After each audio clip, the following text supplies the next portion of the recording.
Social মিডিয়ায় চাঞ্চল্যকর post Kunal ঘোষের। বিজেপির দুই নেতার সঙ্গে নিউ টাউনে বৈঠক করেছেন এনআইএর এসপি ডিআর সিং। সেই বৈঠকে তৃণমূলের একাধিক নেতার নামের তালিকা তুলে দেওয়া হয়েছে, যাদেরকে দ্রুতই সমন অথবা গ্রেপ্তার করা হতে পারে। ইতিমধ্যেই কয়েকজনকে সমনও করেছে এনআইএ। আগামীকাল আরও কয়েকজনকে সমন করা হতে পারে। এগুলো সত্যি না মিথ্যে? নিজাম প্যালেসেও বিজেপি নেতাদের সঙ্গে বৈঠক। বিজেপির তালিকা অনুযায়ী আগামীকালও এনআইএ পূর্ব মেদিনীপুরে তল্লাশির পরিকল্পনা করছে। এনআইএর দৃষ্টি আকর্ষণ করে সোশ্যাল মিডিয়ায় খোলা পোস্ট কুণাল ঘোষের।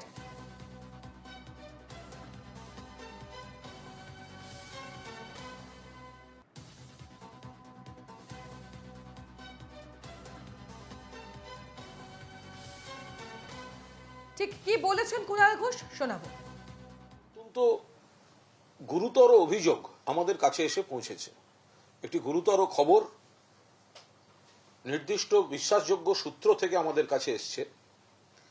সেটা হচ্ছে বিজেপি মরিয়া হয়ে এই রাজ্যে তৃণমূলের বিরুদ্ধে সেন্ট্রাল এজেন্সির যে অপপ্রয়োগ করছে, সিবিআই, ইডি, এনআইএ, এগুলো আমরা সবাই দেখতে পাচ্ছি। এর মধ্যে একটি অভিযোগ এসছে যে এনআইএর একজন এসপি বিজেপির দুই নেতা দুটি বৈঠক করেছেন এবং আরেক নেতা নিজাম প্যালেসে তার সঙ্গে বৈঠক করেছেন। সেখানে বিজেপির তরফ থেকে তৃণমূল কর্মীদের, তৃণমূলের এলাকার সংগঠকদের নামের তালিকা দিয়ে দেওয়া হচ্ছে। এদের সামন করতে হবে, এদের ভোটের আগে ব্যস্ত করতে হবে, প্রয়োজনে ধরপাকড় করতে হবে, অ্যারেস্ট করতে হবে। আমাদের কাছে খবর, আরাকপ্রস্থ নেতাকর্মীকে সামন করার জন্য শুধুমাত্র নোটিশ যাবে তাই নয়, আগামীকাল এনআইএ একটি রেড করার পরিকল্পনা রেখেছে, যেখানে পূর্ব মেদিনীপুর এবং আরো দু একটি জায়গায় পর্যায়ক্রমে তারা কয়েকটি জায়গা থেকে তৃণমূলের কর্মী, তৃণমূলের সংগঠকদের সরাতে চাইছেন। অন্যদিকে এনআইএর একটি অংশ তারা এই রাজনৈতিক লেঠেল বাহিনীর ভূমিকা করতে রাজি হচ্ছে না। সেই সূত্র থেকেই খবরগুলো বেরিয়ে আসছে। তার বাড়িতে বিজেপি নেতাদের সঙ্গে দুদফায় বৈঠক করলেন এবং দুজনেই প্রার্থী। যে দুজন গেছিলেন তারা দুজনেই প্রার্থী, এবারে আসন্ন লোকসভা নির্বাচনের প্রার্থী। আর একজন যিনি নিজাম প্যালেসে দেখা করেছেন তিনি প্রার্থী নন। সিবিআই, ইডি যা যা করছে সেটাও দেখতে পাচ্ছেন। আর এনআইএ একেবারে তার এক অফিসারের বাড়িতে বসে ব্লুপ্রিন্ট তৈরি হচ্ছে, সেই অভিযোগ আসছে। আমরা এনআইএ কে অনুরোধ করব, আগে নিজেরা অভ্যন্তরীণ তদন্ত করুন, তদন্ত করে দেখুন যে যে তথ্যগুলো আসছে, যেগুলো আমরা অভিযোগ আকারে আপনাদের সামনে আনছি, সেগুলো ফ্যাক্ট অর নট।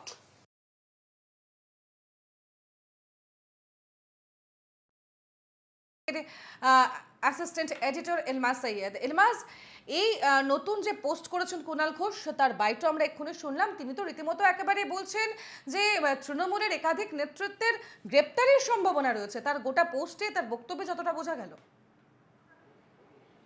একেবারে তনুশ্রী, কুণাল ঘোষ যে পোস্ট করেছেন, যে চাঞ্চল্যকর বিস্ফোরক পোস্ট করেছেন সোশ্যাল মিডিয়াতে, এবং একই সঙ্গে প্রেস কনফারেন্সেও সেই পোস্টকেই হাতিয়ার করে তিনি যে অভিযোগ আনছেন, সেই অভিযোগ নতুন নয়। বারবার তৃণমূল কংগ্রেসের একাধিক নেতৃত্বের কাছে আমরা শুনেছি যে একাধিক নেতৃত্বের একটি বক্তব্য, তা হলো কোথাও ভারতীয় জনতা পার্টির নেতৃত্ব এজেন্সিদের ব্যবহার করছে তৃণমূল কংগ্রেসের প্রতি তাদের ভেন্ডেটা পলিটিক্স ইউজ করার জন্য, কোথাও সেদিকেই পোস্ট করলেন তিনি। তার পোস্টে যেটা বলেছেন, তিনি বলছেন, তিনি দুখানা পয়েন্ট, পরপর তিনটে পয়েন্ট দিয়েছেন। প্রথম পয়েন্ট, একজন এসপি পদমর্যাদার অফিসার এনআইএ ডিএন সিং কিংবা ডিআর সিং, নাম নিয়ে এখনও কিছুটা ধোঁয়াশা রয়েছে, তার বিরুদ্ধে অভিযোগ এনে বলছেন যে তিনি ভারতীয় জনতা পার্টির দুজন টপ লিডার অর্থাৎ শীর্ষ নেতৃত্বের সঙ্গে মিটিং করেছেন তার নিউ টাউনের বাড়িতে, এবং সেখানে একটি লিস্ট হ্যান্ড ওভার করে বিজেপির যারা নেতৃত্ব ছিল তারা এনআইএ কে, এই অভিযোগ কুণাল ঘোষের।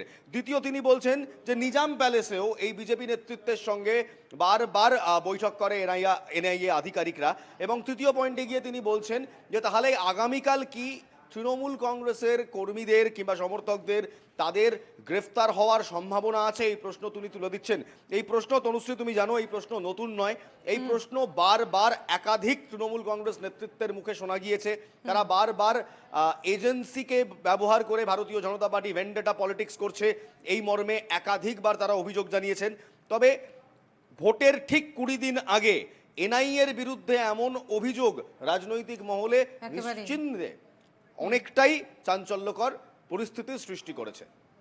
একেবারে ইলমাজ, অর্থাৎ এই যে কেন্দ্রীয় এজেন্সিকে ব্যবহার করে বারবার তৃণমূলের নেতাকর্মীদের বিরুদ্ধে ব্যবস্থা নেওয়া, তাদের বাড়িতে গিয়ে একাধিকবার তল্লাশি অভিযান করানো এবং কেন্দ্রীয় এজেন্সিকে ব্যবহার করছে বিজেপি সরকার, এই অভিযোগ সত্যি শুধু এখনকার নয়, বহুদিনের বারবার শাসক শিবির এই বক্তব্য করেছে। কিন্তু যেমনটা তুমি বললে যে একেবারে নির্বাচনের আগে এনআইএর বিরুদ্ধে অভিযোগ, ইলমাজ, মানে এনআইএর এসপি ডিআর সিং তিনি বিজেপির সঙ্গে বৈঠক করেছেন এবং সেখানে একটি তালিকা দিয়েছেন, সেই তালিকা অনুযায়ী তৃণমূলের নেতাকর্মীদেরকে সমন পাঠানো হয়েছে। অর্থাৎ এটা একটা বড় অভিযোগ যে এনআইএর একজন এসপি তিনি এসছেন বিজেপির সঙ্গে বৈঠক করছেন, অর্থাৎ একেবারে সরাসরি অভিযোগ।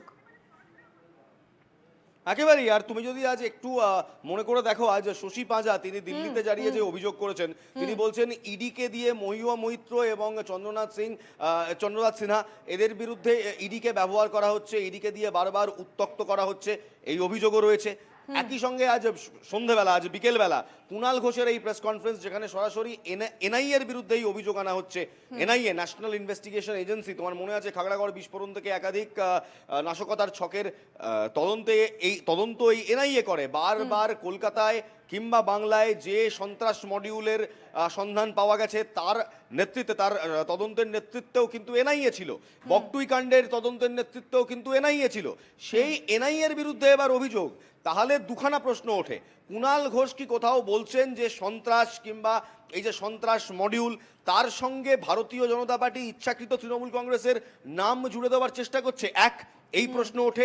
দ্বিতীয়, সত্যি কি তাহলে এজেন্সিকে ব্যবহার করে ভোটের আগে জনমতকে প্রভাবিত করার একটা চেষ্টা চলছে? এই অভিযোগও ওঠে। এই অভিযোগ তৃণমূল কংগ্রেসের দীর্ঘদিনের। তবে ভোটের ঠিক 20 দিন আগে, পয়লা দফার ভোটের ঠিক 20 দিন আগে এমন অভিযোগ রাজনৈতিক মহলে নিশ্চয়ই চাঞ্চল্য সৃষ্টি করেছে। তনুশ্রী, ইলমাস, যেহেতু কুণাল ঘোষ সরাসরি অভিযোগ করছেন, খোলা পোস্ট করেছেন, বা একেবারে তার বক্তব্যে পরিষ্কার তিনি সেটা বোঝানোর চেষ্টা করছেন, সেক্ষেত্রে দাঁড়িয়ে বিজেপি নেতৃত্বের তরফ থেকে এখনো পর্যন্ত কোনো প্রতিক্রিয়া এসছে কি? তারা কিছু বলছেন? এখনো পর্যন্ত আমরা বিজেপি নেতৃত্বের পক্ষ থেকে কোনো প্রতিক্রিয়া পাইনি। তবে আমরা শুনছিলাম বিভিন্ন জায়গায় সজল ঘোষের কিছু বক্তব্য শোনা যাচ্ছিল। সজল ঘোষ সেখানে সরাসরি বলছেন যে পুরোটাই প্রাগলের প্রলাপ, এই অভিযোগের কোনো সারমত্তা নেই। যদি এনআইএ তদন্ত করে, এনআইএ নিরপেক্ষভাবে তদন্ত করবে। যদি সত্যি কিছু লুকোনোর না থাকে, তাহলে হঠাৎ তৃণমূল কংগ্রেস এতটা বিব্রত হচ্ছে কেন? এই প্রশ্ন এখনো পর্যন্ত বিজেপি মহলে বিভিন্ন নেতার বিভিন্ন প্রতিক্রিয়া আসছে। তবে সরাসরিভাবে কোনো অফিসিয়াল স্টেটমেন্ট এখনো আমরা পাইনি। বেশ, ধন্যবাদ ইলমাস। আমাদের সঙ্গে সরাসরি নিউজরুম থেকে ছিলেন আমাদের অ্যাসিস্ট্যান্ট এডিটর ইলমাস সৈয়দ। স্বাভাবিকভাবেই কুণাল ঘোষের এই বক্তব্য, এই পোস্ট ঘিরে জল্পনা ক্রমশ তৈরি হচ্ছে। আমরা ক্রমাগত নজর রাখবো এই খবরের প্রত্যেক মুহূর্তের আপডেটে।